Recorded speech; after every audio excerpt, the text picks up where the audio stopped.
Terima kasih, Speaker. Sandiwara Amerika, sandiwara Malaysia, yang mana satu pilihan anda? Dimakan mati emak, diluah mati bapa. Soalan kapar nombor 2. Terima kasih. YB Menteri.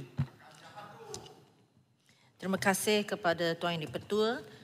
Untuk maklumat yang berhormat, projek-projek pembangunan masih perlu diteruskan bagi menjana pertumbuhan ekonomi negara di samping memenuhi keperluan rakyat.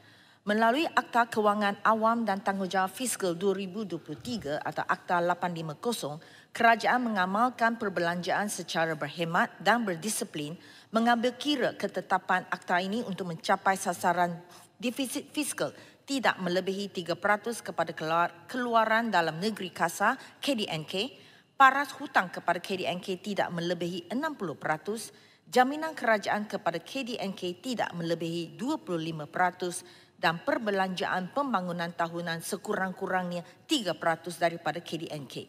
Sebagaimana objektif di dalam Akta 850, kerajaan sentiasa memperkukuh kedudukan fiskal dengan mengoptimumkan perbelanjaan awam antaranya peralihan daripada pemberian subsidi secara pukal kepada pemberian subsidi secara bersasar. Ini bagi memastikan subsidi dimanfaatkan oleh kumpulan yang benar-benar layak dan juga bertujuan mengurangkan ketirisan akibat penyelundupan. Sekaligus membolehkan peruntukan yang dijimatkan disalurkan kepada program dan projek pembangunan yang memberi manfaat langsung kepada rakyat.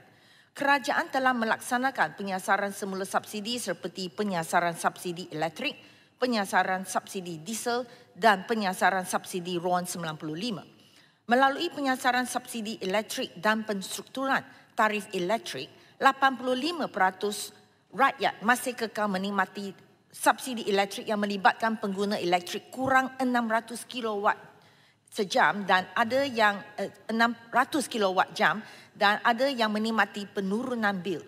Melalui penyasaran subsidi diesel di bawah budi My Subsidi Diesel pula, kerajaan telah meluluskan kemudahan penggunaan flikat kepada 121,618 buah syarikat yang melibatkan 355,074 buah kenderaan.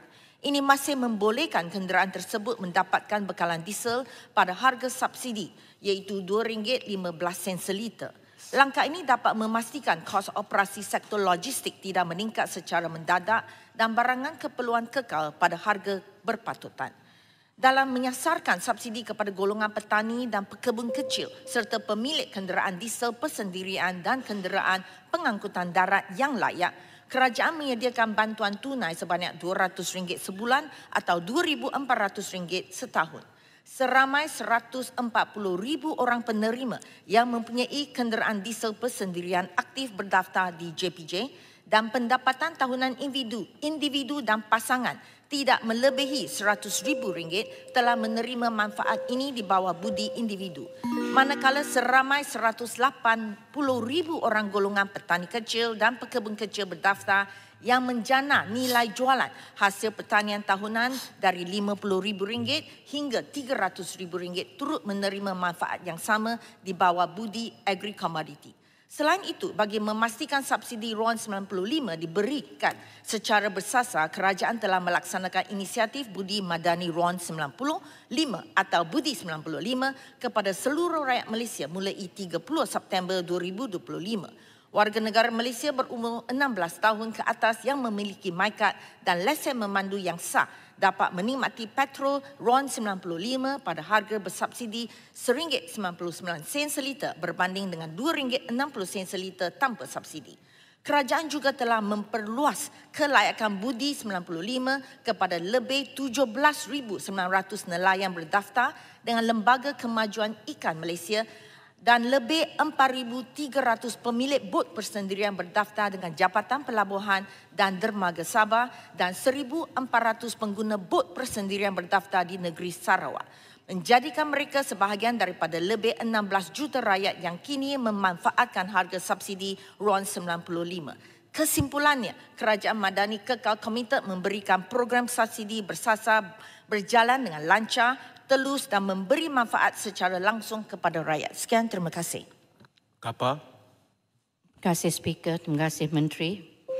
merujukkan apa yang disebutkan oleh Menteri tadi, disiplin fiskal yang tegas dan juga dimuatkan di dalam buku ini yang kami dapat sebagai hadiah daripada Perdana Menteri, di mana politik harus menjadi cerminan luhur manusia tidak sekadar perhitungan maupun percaturan kuasa. Václav Havel, President of Czech. Jadi kita menyokong perdagangan antarabangsa yang saling menguntungkan, tetapi perjanjian mesti benar-benar reciprocal, bukan hanya pada nama. Malaysia perlu pastikan setiap sen pelaburan asing membawa pulangan kepada rakyat, bukan hanya kepada syarikat luar, dan mengawal perbelanjaan tidak produktif termasuk menilai semula semua perjanjian perdagangan yang mungkin membebankan fiskal negara atau memberi manfaat yang tidak seimbang dan sejajar dengan apa yang telah disebutkan oleh Timbalan Menteri tadi. Soalan tambahan saya, memandangkan betapa besarnya implikasi reciprocal trade agreement ini, adakah Kementerian Kewangan akan mengesyorkan kepada kerajaan supaya Dewan Rakyat ini yang di mana kita ni adalah wakil kepada suara-suara rakyat seluruh negara di sini ataupun di sana, akan membahaskan isu ini di dalam parlimen ini sebelum dimuktamadkan oleh kerajaan. Terima kasih. Terima kasih Tuan Betul, terima kasih kepada Yang Berhormat Kapa. Isu tarif ini saya percaya terutamanya Menteri dan Timbalan Menteri di Kementerian MITI telah menjawab dengan panjang lebar, dan saya di sini minta maaf, saya tidak akan menyentuh isu ini sebab ini memang di luar Kementerian Kewangan, sebab Kementerian MITI telah pun menjawab, dan ada ahli-ahli parlimen di sini yang berhormat memang banyak peluang untuk bertanya tentang isu ini. Sekian, terima kasih. Terima kasih Wabi Menteri, saya jemput Bukit Bendera. Terima kasih Tuan Pertua dan terima kasih kepada Timbalan Yang Berhormat Timbalan Menteri yang telah menjawab soalan kepada Yang Berhormat Kapar. Jadi saya ingin bertanya, kerajaan ada tak cadangan untuk memperluaskan lagi pelaksanaan penyasaran subsidi kepada barangan-barangan yang lain seperti gula, minyak masak dan juga beras? Jadi supaya bantuan ini yang lebih, orang kata lebih sampai dengan tepatnya kepada golongan yang sasar dan juga dapat mengurangkan ketirisan. Terima kasih Tuan Betul, terima kasih kepada Yang Berhormat Bukit Bendera. Ya, berkenaan dengan subsidi seperti gula, beras, minyak masak kepada golongan yang bersasar. Untuk maklumat Yang Berhormat, kerajaan akan meneliti pelaksanaan penyasaran semula subsidi dan bantuan ke atas barang bersubsidi lain seperti gula, beras dan minyak masak secara berperingkat dan berfasa. Langkah ini bertujuan memastikan tidak ada ketirisan berlaku serta menjamin bahawa subsidi hanya dinikmati oleh mereka yang benar-benar memerlukannya. Seperti yang kita laksanakan untuk subsidi diesel dan juga Budi 95. Buat masa ini, keutamaan kerajaan adalah memastikan kelancaran pelaksanaan program penyasaran subsidi bahan api seperti diesel dan Budi 95 sebagai asas kepada penstrukturan subsidi yang lebih menyeluruh. Bagi memastikan barangan bersubsidi seperti gula, beras dan minyak masak sampai kepada golongan sasar, kerajaan telah melaksanakan beberapa langkah termasuklah meningkatkan operasi penguatkuasaan secara berterusan dan bersepadu dengan kerjasama agensi-agensi penguatkuasa yang lain, khususnya Obstiris kita gempur, iaitu gerakan membenteras manipulasi dan ketirisan. Terima kasih, membenteras.